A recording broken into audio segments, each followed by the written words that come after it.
అందరికీ నమస్తే అండి. పాపం అటు తిప్పి, ఇటు తిప్పి ఆ రావణ్ గాడిని బలి చేసేసారండి. ఆడిని రెచ్చగొట్టారు. ఆడిని రెచ్చగొట్టి మొత్తానికి ఆడి బతుకు జైలు పాలు చేసేసారు.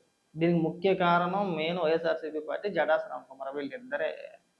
వాడిని రెచ్చగొట్టింది, రెచ్చిపోయేలా చేసింది. వాడిని రెచ్చగొట్టనవసరం లేదులే. ఆడు ఆల్రెడీ ఎప్పుడూ రెచ్చిపోతానే ఉంటాడు. అయితే ఇవాళ నిన్నటి నుంచి కూడా మళ్ళీ ఒక యూ టర్న్ తీసుకున్నారనమాట. ఇప్పుడు వాడికి మాకు సంబంధం లేదు. ఎవరికి? వైఎస్ఆర్‌సీపీ పార్టీకిని ఆ రావణ్ అనే వ్యక్తికి ఎలాంటి సంబంధం లేదు. రావణ్ మాట్లాడిన మాటలకి, ఆయన చేసిన వీడియోలకి మేము ఎలాంటి మద్దతు తెలపట్లేదు. అయితే అరెస్ట్ చేసే విధానాన్ని వీళ్ళు ఖండిస్తున్నారట. వీళ్ళు చెప్పే మాటలు చూడండి. నిన్న మొన్న ఏమని ట్వీట్‌లేసారు ఈళ్ళు? వైఎస్ఆర్‌సీపీ పార్టీ అఫీషియల్ పేజీలో చూడండి ఒకసారి. సాక్షి టీవీలో డిబేట్లు పెట్టారు చూడండి ఒకసారి. ఏమని మాట్లాడారు? మా కన్నా రజనీని తీసుకొచ్చి ఏమని మాట్లాడారు? అసలు ప్రశ్నించే హక్కు ఎవరికీ లేదా? మా అక్కయితే మొఖం దగ్గరికి ఎట్టేసి కళ్ళు మిటకరించుకుంటా అయ్యబాబోయ్! ఎన్నెన్ని ఉపన్యాసాలు చెప్పారు ఈళ్ళంతా కూడా సాక్షిలో కూర్చొని. నిన్న కొడాలి నాని, ఆ పెద్దిరెడ్డి, కాకాని గోవర్ధనం, ఈ వెంకటరెడ్డి గారు కూడా అసలు వాడికి మాకు సంబంధం లేదని మేము మద్దతు తెలపలేదని మాట్లాడుతున్నారు. సరే ఏమని మాట్లాడుతున్నాడో వినిపిస్తుంది చూడండి. రావణ్ మాట్లాడినా, లేదంటే ఇంకో ప్రకాష్ రాజ్ గారు మాట్లాడినా, లేదంటే ఇంకొక వ్యక్తి ఎవరు మాట్లాడినా, అది ఏ మతం గురించి మాట్లాడినా తప్పే. మేము రావణ్‌కి పూర్తిగా మనం రావణ్ చేసేటటువంటి వీడియోలన్నిటికి మేము మద్దతు తెలుపుతున్నామని ఏ రోజు వైఎస్ఆర్ కాంగ్రెస్ పార్టీ చెప్పలేదు. మరి మొన్న వాడు మాట్లాడిన మాటలు మీరెందుకు పెట్టుకున్నారండి?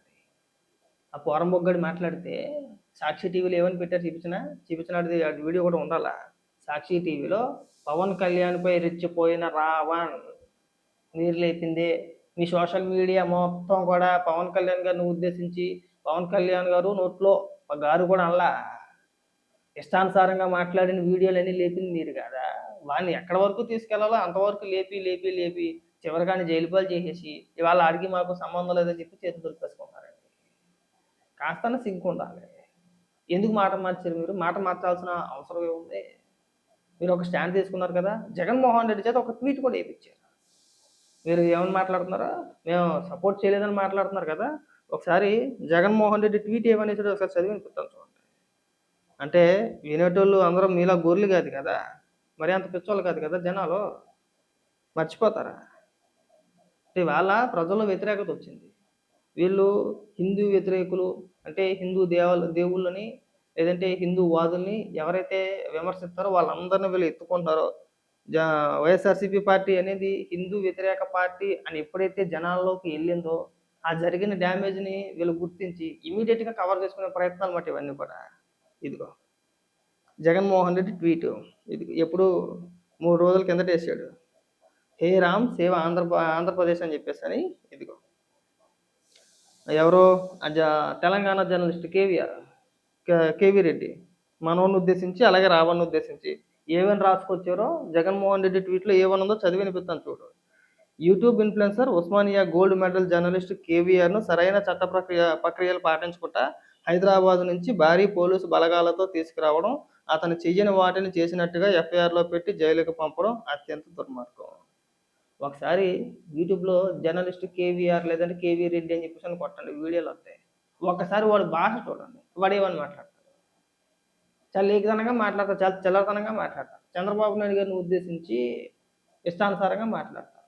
వాళ్ళట ఉస్మానియా యూనివర్సిటీలో గోల్డ్ మెడలిస్ట్ అంట ఆ పోరంబోగ్గాళ్ళు. వాళ్ళని అరెస్ట్ చేస్తే వీళ్ళకి నొప్పి వచ్చేసింది. ఇప్పుడు మీ పార్టీకి సంబంధించిన వ్యక్తి కాదుగా, మా నాయకుని ఎవరన్నా అన్నట్టు ఊరుకుంటారా? ఊరుకోరు.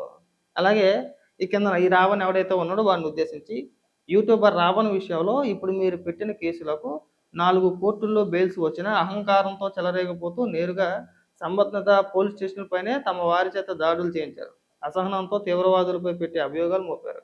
చంద్రబాబు నాయుడు గారు, మీరు, పవన్ కళ్యాణ్, లోకేష్ సహా మీ పార్టీ నాయకులు గతంలో ఇప్పుడు కూడా ఏం మాట్లాడారో ఏం మాట్లాడుతున్నారో ఇప్పుడు వాళ్ళు కూడా అవే మాటలు మాట్లాడుతున్నారు.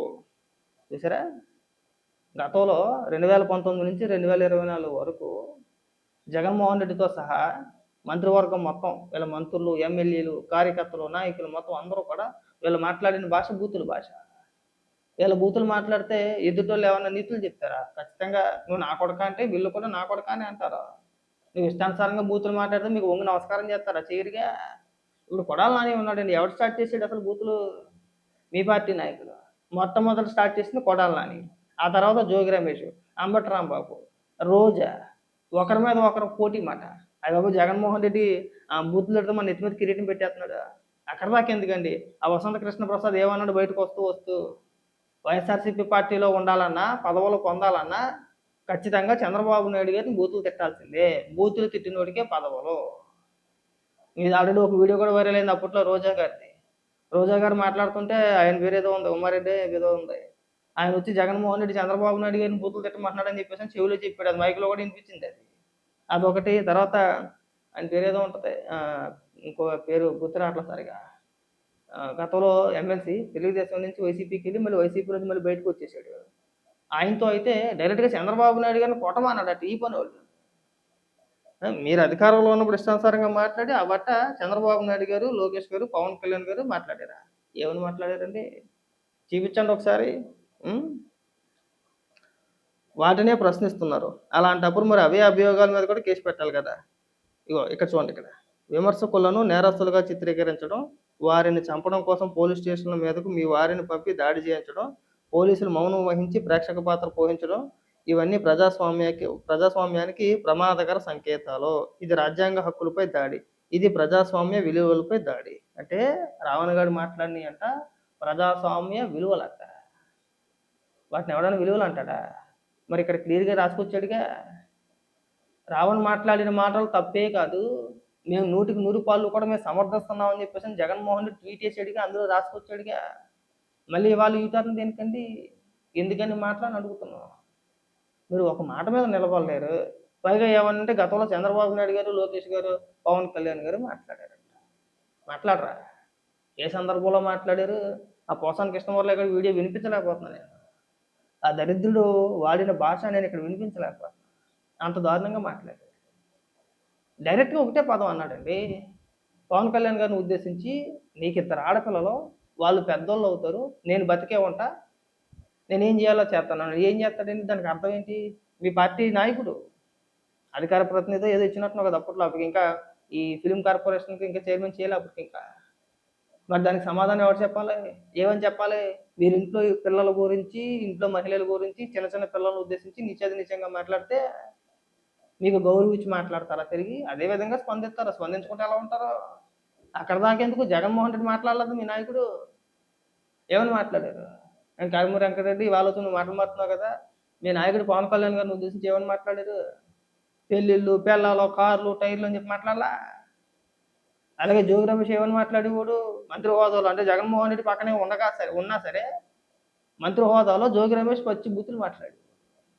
ఆ రోజు ఖండించుకుంటా ఇవాళ బూమరాంగ్ అయ్యేటప్పటికి ప్రజల్లో వ్యతిరేకత వస్తుందా అన్న అనుమానంతో భయమేసి ఇప్పుడు ఇమ్మీడియట్‌గా మేము అబ్బబ్బే ఆడు మాట్లాడిన మాటలని మేము సమర్థించం. అసలు అంటే వాడికి మద్దతుగా నిలబడడమే మీరు చేసిన తప్పు. అలాంటోళ్ళందరిని పెంచి పోషించారు. ఉసిగొల్పేశారు. వాడు కూడా మీ అండ చూసుకొని వెనకాతల వీళ్ళంతా ఉన్నారులే ఈ జడా శ్రావణ్ కుమార్ కావచ్చు, లేదంటే మీరు కావచ్చు, ఇంకొంతమంది కావచ్చు, వీళ్ళంతా ఉన్నారులే మన వెనకాతల. మనకి నెత్తి మీద కిరీటం పెట్టేస్తారని అందరిని బూతులు తిట్టాడు. ఒక స్టేజ్ దాటేసాడు ఆడు. ఇంక వీడియో ఓపెన్ చేసాడంటే మన ఇష్టం, మనం ఎవరన్నా తిట్టేయచ్చు, మన వెనకాతల పలానాలోనే ఉన్నారు. ఏదన్నా అవుతే వాళ్ళు చూసుకుంటారులే. ఏదో రకంగా మీ ద్వేషాలు రెచ్చగొట్టాలి. అసలు నాకు ఇప్పటికీ అర్థం కాని ప్రశ్న ఏంటంటే ఆ ఏలూరులో జరిగిన సభకి ఈ రావణ్ గారికి అసలు సంబంధం ఏంటనేది ఇవాళకి నాకు అర్థం కాదు.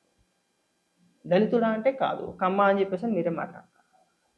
సరే వాళ్ళ భార్య కూడా చెప్పుకొచ్చింది మా ఆయన ఎస్సీ కాదు కమ్మ అని చెప్పేసి అంటే దళితుడు కాదు కమ్మ అని చెప్పేసి అని వాళ్ళ ఆవిడ కూడా చెప్పుకొచ్చింది.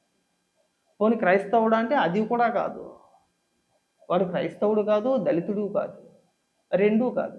మరి అలాంటప్పుడు దళిత క్రైస్తవ సమర సంకారం అని చెప్పి ఒక సభ పెట్టుకుని వాడిని ఎందుకు తీసుకెళ్ళారండి అక్కడికి? వాడిని ఎందుకు పిలిచారండి అసలు?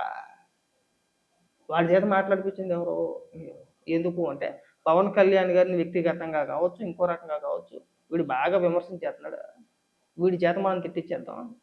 అలాగే ఆయన పేరేం పేరు జడా శ్రవణ్ కుమార్. ఇద్దరు కలిపి బ్రహ్మాండంగా రెచ్చగొట్టేసారు. కనీసం ఆ స్టేజ్ మీద ఉన్న వాళ్ళైనా సరే చెప్పుంటే అప్పుడే ఆపుంటే బాగుండేది. ఇష్టానుసారంగా మాట్లాడుతూ ఊరుకోరండి, కేసులు ఖచ్చితంగా పెడతారు. వన్స్ ఒకసారి అరెస్ట్ అయిన తర్వాత గతంలో ఆడు చేసిన వ్యాఖ్యలు ఏంటి, ఏమి రెచ్చగొట్టి అన్నీ బయటకు వస్తాయి. రాకుండా ఎలా ఉంటాయి? ఎలా వదిలేస్తారండి అలాగా? అలా వదలరు కదా. ఏమీ కాదు, కంగారు పడిపోవసరం లేదు. బయటకు వస్తాడు, రాకుండా పోడుగా. కాకపోతే ఏంటంటే మీ ద్వంద్వ వైఖరి మార్చుకోమని చెప్తున్నాం మేము. అది వాడు తెలుసుకో. అదే రావణ్ గాడు ఉన్నాడుగా బయటకు వచ్చినప్పుడు ఎప్పుడైనా సరే నెల తర్వాతో లేదంటే ఒక 20 రోజుల తర్వాతో లేదంటే ఈ ఎప్పుడైనా బెయిల్ వచ్చి రాకుండా అయితే పోదు. అవి వచ్చిన తర్వాత వాడు తెలుసుకోవాలి. ఓహో! వీళ్ళు మనల్ని వాడుకొని వదిలేస్తున్నారు. ఇప్పటి వరకు వీళ్ళని నమ్మి మోసపోయామని చెప్పి వాడు తెలుసుకుంటాడు ఖచ్చితంగా. మార్పు వచ్చిద్ది అంతే. ఇది గుర్తుపెట్టుకోవాలి. ఇంకోసారి మళ్ళీ చెప్తున్నాను మీకు. మీరు ఇలాంటి వ్యక్తులందరినీ ప్రోత్సహించి రాష్ట్రంలో ఏదో రకంగా మత విద్వేషాలు రెచ్చగొట్టాలని ప్రయత్నించారు. అది వర్కౌట్ అవ్వలేదు. వర్కౌట్ అవ్వకపోయేసరికి ఇప్పుడు ప్లేట్ తిప్పేశారు. యూటర్న్ అనమాట. వాడికి మాకు సంబంధం లేదని చెప్పేసి మెల్లెట్టేశారండి. అయిపోయింది.